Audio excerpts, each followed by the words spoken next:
అందరికీ నమస్కారం. ముందుగా కనుమ పండుగ శుభాకాంక్షలు. ఈ రోజుతో భోగి, సంక్రాంతి, కనుమ పండుగల్ని ఎప్పట్లాగానే తెలుగు రాష్ట్రాల్లో ప్రజలు అత్యంత వైభవంగా జరుపుకున్నారు. అలాగే విశాఖపట్నంలో జనవరి 9వ తేదీ ప్రారంభించినటువంటి జీవీఎల్ మహాసంక్రాంతి వేడుకల పేరుతో మేము స్టార్ట్ చేసినటువంటి వేడుకలు, కార్యక్రమాలు అత్యంత వైభవంగా జరిగాయి. జనవరి 9వ తేదీ మాజీ భారత ఉపరాష్ట్రపతి గౌరవనీయులు శ్రీ వెంకయ్య నాయుడు గారి ద్వారా ప్రారంభమైనటువంటి ఈ కార్యక్రమాలు జనవరి 10వ తేదీ కేంద్ర మంత్రి, టూరిజం శాఖ మంత్రి శ్రీ సురేష్ గోపి గారు సంక్రాంతి వేడుకలకి ఇక్కడికి రావటం జరిగింది. విశాఖపట్నంలోని ఆంధ్ర యూనివర్సిటీ గ్రౌండ్స్లో సెలబ్రేట్ చేసినటువంటి ఈ కార్యక్రమాలకి, అలాగే జనవరి 12వ తేదీన ఒడిశా గవర్నర్ పెద్దలు డాక్టర్ కంభంపాటి హరిబాబు గారు ఈ వేడుకలకి విశాఖపట్నం రావటం జరిగింది. మీ అందరికీ తెలిసినట్టుగా డాక్టర్ హరిబాబు గారు మాజీ లోక్సభ ఎంపీ కూడా విశాఖపట్నం నుంచి, విశాఖపట్నం వాస్తవ్యులు. అలాగే ఆ మరుసటి రోజు జనవరి 13వ తేదీ అనేక పెద్ద సంస్థలు ఏవైతే ఉన్నాయో, ఎందుకంటే ఈ సంక్రాంతి వేడుకల్ని ఈసారి నేను ఆత్మనిర్భర సంక్రాంతి అని నామకరణం చేయటం జరిగింది. ప్రధాని నరేంద్ర మోదీ గారి సందేశం మేరకు, వారి యొక్క విజన్ మేరకు ఆత్మనిర్భర భారతదేశం కావాలి అంటే అందరం సంకల్పించుకోవాలి, స్వదేశీ వస్తువుల్ని ప్రోత్సహించాలని సంకల్పించుకోవాలి. దానికోసం దీన్ని ఆత్మనిర్భర సంక్రాంతిగా నామకరణం చేసి ప్రజల్లో దీని పట్ల అవగాహన కల్పించే ప్రయత్నం ఈ కార్యక్రమాల్లో చేయటం జరిగింది. వేదిక మీద నుంచి కూడా అనేక మార్లు ఈ విషయాన్ని ప్రస్తావించడం జరిగింది.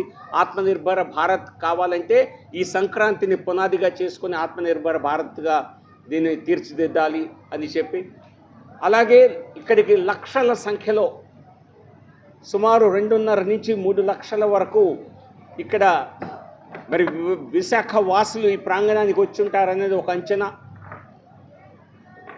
సో అంత పెద్ద సంఖ్యలో ప్రజలు విచ్చేసినప్పుడు ఇది ఇక్కడ ప్రవేశం పూర్తిగా జీరో, ఎటువంటి ప్రవేశ రుసుము లేకుండా ఈ కార్యక్రమాలను ఇక్కడ నిర్వహించడం జరిగింది. సో అటువంటి పెద్ద స్థాయిలో ప్రజలు ఇక్కడికి వచ్చి ఆనందించినప్పుడు ఒక పల్లె వాతావరణాన్ని ఇక్కడ మేము సృష్టించడం జరిగింది. భారీ ఎత్తున పల్లెలో ఉన్నటువంటి ఇళ్లను, పల్లెలో ఉండేటువంటి గుడిసెలను కానివ్వండి, మండువా లోగిళ్ళు కానివ్వండి, ఇటువంటి అనేక సెట్స్ని ఇక్కడ వేయటం జరిగింది. సో గ్రామాలకు వెళ్ళలేని వారు, విశాఖ వాసులు పెద్ద సంఖ్యలో ఇక్కడికి వచ్చి వారి కుటుంబ సభ్యులతో ఆనందంగా గడపడం జరిగింది. అంతకంటే ప్రధానంగా కనుమరుగవుతున్నటువంటి జానపద కళల్ని ఇక్కడ విశాఖపట్నంలోని ఆంధ్ర యూనివర్సిటీ గ్రౌండ్స్లో జీవీఎల్ మహాసంక్రాంతి సంబరాల్లో ప్రతిరోజు కూడా పులివేషాలు, హరిదాసులు, గంగిరెద్దులు, తోడిపెద్దులు, డప్పు డాన్సులు, కాళీమాత, ఇతర దేవుళ్ళ అవతారాలు, అలాగే ఇక్కడ ఒక పర్ణశాల, ఇక్కడ యాగశాల నిర్మించి రోజు కూడా హోమ ఇత్యాది కార్యక్రమాలు, పెద్దలు గౌరవనీయులు వెంకయ్య నాయుడు గారు, డాక్టర్ హరిబాబు గారు వారి వంటి చేత పూర్ణాహుతి కార్యక్రమాలు, గోదాదేవి కళ్యాణం, అలాగే ఇక్కడ లక్ష్మీ నరసింహ యజ్ఞం, మీరు దాదాపుగా ఉన్నటువంటి అనేక కార్యక్రమాల్ని ఈ ప్రాంతంలో చేసి ఒక పవిత్ర వాతావరణాన్ని సృష్టించడమే కాకుండా ఇక్కడ హరికృష్ణ మూవ్మెంట్ వారి ద్వారా ఇక్కడ రాధాకృష్ణుల ఆలయాన్ని కూడా నెలకొల్పడం జరిగింది.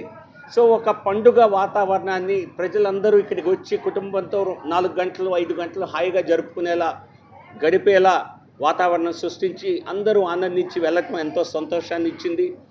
ప్రజలందరికీ ధన్యవాదాలు. ఈ ప్రజల్లో ఇటువంటి అవగాహన కల్పించడంలో మీరందరూ మీడియా చేసినటువంటి సహకారం ఇచ్చిన సహకారం అంతా ఇంత కాదు. మీ అందరికీ చేతులెత్తి నమస్కరిస్తున్నాను. టెలివిజన్ కానివ్వండి, ప్రింట్ మీడియా కానివ్వండి, విస్తృతంగా ఇక్కడ జరిగినటువంటి విషయాల్ని ప్రజల వద్దకు చేరేసేటువంటి పని మీ మాధ్యమాల ద్వారా మీరు చేయటం ఎంతో ఆనందాన్ని ఇచ్చింది. మీ అందరికీ ప్రత్యేక ధన్యవాదాలు. ఎందుకంటే నేను చేసిన ప్రయత్నం ఇక్కడ మన కళల్ని, మన సంస్కృతిని, మన సాంప్రదాయాల్ని, సంక్రాంతి అంటే కేవలం సరదాలు కాదు, సంక్రాంతి అంటే సెలవులు కాదు, సంక్రాంతి అంటే సినిమాలు మాత్రమే కాదు, సంక్రాంతి అంటే సంస్కృతి అన్నటువంటి ఒక ఆలోచనతో చేసిన కార్యక్రమాల్ని పెద్ద సంఖ్యన ఇక్కడ ప్రజలు వచ్చి వీక్షించడం జరిగింది. వారి ఆనందాన్ని పంచుకోవటం జరిగింది. నాతో పంచుకున్నది ఒక విషయం అయితే, మీ అందరితో కూడా, మీడియా మిత్రులందరితో కూడా పెద్ద సంఖ్యన వారి అభిప్రాయాలు మీకు తెలియచేయటం జరిగింది. సో ఇది నిజంగా నాకు మూడవసారి ఇటువంటి సంక్రాంతి వేడుకల్ని ఇక్కడ విశాఖపట్నంలో మరొకసారి జరపటం, ప్రతిసారి కూడా ఇంకా పెద్ద స్థాయిలో చేయాలన్న ప్రయత్నం చేసి దానిలో సఫలీకృతం అవ్వటం నిజంగా నాకు ఎంతో ఆనందాన్ని ఇచ్చింది.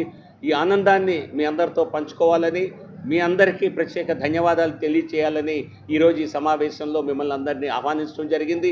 దీనికి తోడు ఇక్కడ మనకు వేదికపై ప్రతిరోజు సాయంత్రం సాంస్కృతిక కార్యక్రమాలు, వినోద కార్యక్రమాలు, టాప్ సింగర్స్, రాష్ట్రంలో పేరుగాంచినటువంటి ప్రముఖ గాయకులు, గాయనిలు, సినీ తారలు వీరందరూ వచ్చి ఇక్కడ మరి పండుగ రోజుల్లో మనందరినీ ఎంతో సంతోషానికి గురి చేసినట్లయింది.